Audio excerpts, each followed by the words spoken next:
বানানিটা কেমন হয়েছে এই সম্পর্কে আপনার মতামত কি? অনেক ভালো হয়েছে।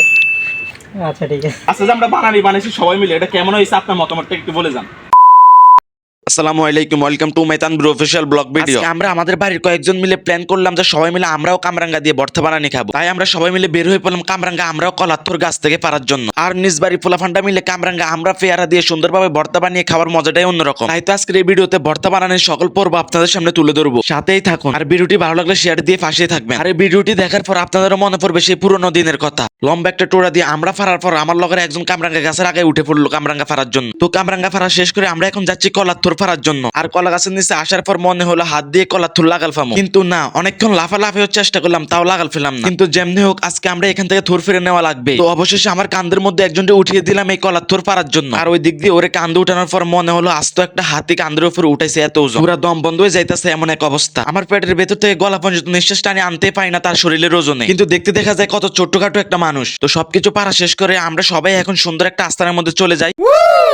হাঁটতে হাঁটতে আমরা পুকুর ঘাটের দিকে চলে যাচ্ছি। আর আমরা সবাই আমাদের বর্তমানে কার্যক্রম আমরা ওইখানে শুরু করে দিব। কামরাঙ্গা আমরা কলাত্থর কাটার আগে একবার ভালো করে ধুয়ে নিলাম। তো দেখতে পাচ্ছেন যে আমরা তিনজন মিলে কামরাঙ্গা ও আমরা চলতে ব্যস্ত হয়ে পড়ছি। কামরাঙ্গা আমরা ভর্তা বানানোর দৃশ্যটা আনন্দ উল্লাস করার মতন। আমাদের বাড়ির পোলাপান সবাই মিলে আমরা প্রায় এসব ভর্তা বানিয়ে থাকি সব সময়। আর এই ভর্তা বানানোর সময় আশেপাশে কোনো লোক থাকলে তারাও লোভে চলে আসে বানানি খাওয়ার জন্য। এসব ভর্তা বানানি দেখলেই নাকি তাদের জিভে পানি চলে আসে। আসলে এই ভর্তা বানানিটা খাইতে যতটা ভালো লাগে, ঠিক এই ভর্তা বানানি বানাইতে ততটা কষ্ট স্বীকার করা লাগে। দেখতে যত সহজ মনে হয় ততটা কিন্তু সহজ না।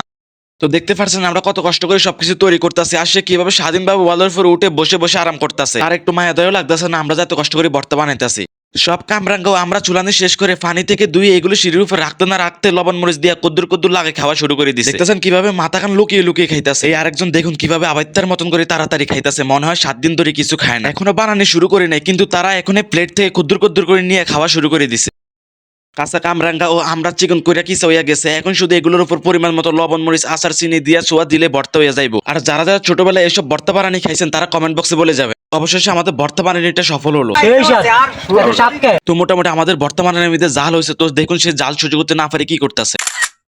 তো ভর্তা বানানি খাওয়ার শেষ পর্যায়ে আসলে আমরা বাটি নিয়ে সবাই কারাকারি শুরু করে দিয়ে জল খাওয়ার জন্য। আর এসব কারাকারি করে খাওয়ার আনন্দটাও কিন্তু আলাদা একরকম। আর আমরা সবসময় খাওয়ার শেষ পর্যায়ে কারাকারি করে থাকি। আর আজকের ভর্তা বানানিটা কেমন হয়েছে সবার কাছ থেকে জানবো এখন। বানানিটা কেমন হয়েছে এই সম্পর্কে আপনার মতামত কি? অনেক ভালো হয়েছে।